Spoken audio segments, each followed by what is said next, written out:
Doctor বিলকে সেখানে উদ্ধার হয়েছে না রে ভাই, গোলাম তো একটা ফালতু ডাউট সওয়াল, খালি ভাঙড়া স্টেশনের নাম করে তার আর পাত্তাই নাই। একবার চিন্তা করে দেখো দিনকে দিন সে কেমন ডাউট হয়ে যাচ্ছে। একমাত্র শুধু ভাঙড়া স্টেশনের নাম করে আমার কাছে ফিরে ফিরে চিকিৎসাটা ছাড়িয়ে নিল। শুনো ডাক্তার, ডাউট বাটপার এসব কথা না কয় ভালো। গুলাম শুনলে পারে রাগ করতে পারে। ওই গে রাগ, গোলামের রাগের কামার কে খাইবার গেছে? সে রাগ করে আমার কি করবি? রঞ্জ ভাই, আমি গোলামে সরাসরি কইয়া দিচ্ছি, আমি নিজেই বিষয়খালী যাব এবং মন্নারের সাথে পরামর্শ করে আসবো এবং বারবার তাকে পাইনেট করার জন্য পরামর্শ দিয়ে আসবো। দরকার হলে পরে এই কাশিম ডাক্তার মান্নানের মৃত্যুর আগের দিন পর্যন্ত তাকে ফিরি ফিরি চিকিৎসা দিয়ে আসবে। ডাক্তার, কথাবার্তার লিমিট কিন্তু করা ছেড়ে দিচ্ছি। আমি কিন্তু সব কথা গোলামে কয়া দেবো। কও গা, দাও, কয়ে দাও, আমি তো সেটাই চাই, তুমি গোলামে কয়ে দাও। শোনো, আমি জানি তোমরা সকলে কাশিম ডাক্তারকে ঘায়ল করবে চাও, এমনকি এই কাকমারি গ্রামে আশা বন্ধ করবে চাও, কিন্তু তোমরা পারোনি।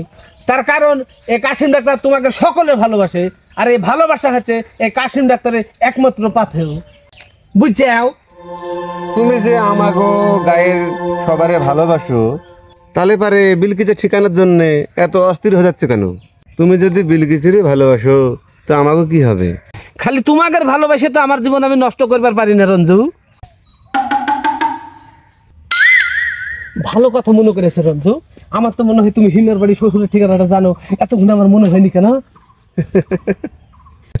ধুর ডাক্তার, তুমি যে কি কও, বিলকিসের ঠিকানা যদি আমি পেতাম তাহলে পারে তো আমি ঘটক পাঠাতাম, তুমি চান্স পেতা নাকি? কার সাথে কথা করছি রে ভাই? রঞ্জু, তুমি তো খুব সাংঘাতিক খারাপ তোমার। তুমি আমার জীবনের প্রত্যেকটি পদে পদে কাটা হয়ে খারাপ হয়েছো কে? হ্যাঁ, তুলে দাও। মানুষের জন্য একটা ভালোবাসা থাকতে পারে নাকি রে ভাই? হ্যাঁ, তোমরা এখানে বিশ্বাস করবে চাও না কি জন্য? একটু সাহায্য চাইলাম, তাও দিবার চাও না। সাহায্য লাগবি? সাইকেলটা একটু ধরতাম।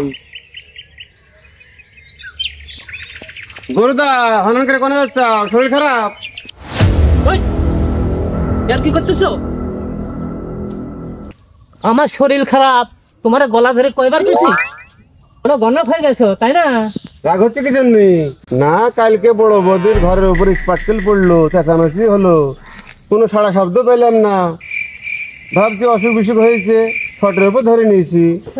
বড় শটে ধরা লোক হয়ে গেছো তাই না?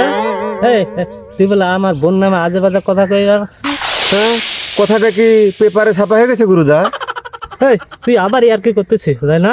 তুই কি মনে করতেছিস আমার এই গায়ে কি দু চারটা লোক নাই তোদের ষড়যন্ত্র কথা আমার কাছে কইয়া দেয় না? তাই নাকি? তা তোর যখন এত লোক আছে তাকে জিজ্ঞাসা করতো, কালকে রাত্রের বেলায় বড় বৌদি চালের উপরে এত বড় ঢিলকে মেরেছিল। দেখ রঞ্জু, সকাল থেকে এই নিয়ে বহুত কথা হয়ে গেছে, মায়ের থেকে মাসির দরদ বেশি তাই না? এই তুই রাতের বেলায় বৌদির বাড়ি গিয়ে বসে থাকছিস কিসের জন্য?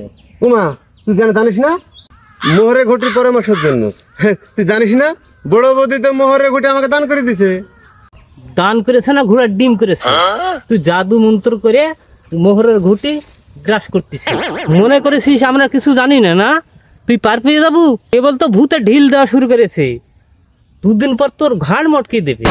ও, তোর বউ মনে কয় ভূতের সাথে পরামর্শ করি কথাটা তো কইছে তাই না? কে ভগবানের বিচার আছে না? দেখ রঞ্জু, তোকে শেষবারের মতো কয়া দিছি, আমার বউক নিয়ে আজা বাজা কথা কইবি না। হ্যাঁ আচ্ছা, শুনে রাখলাম।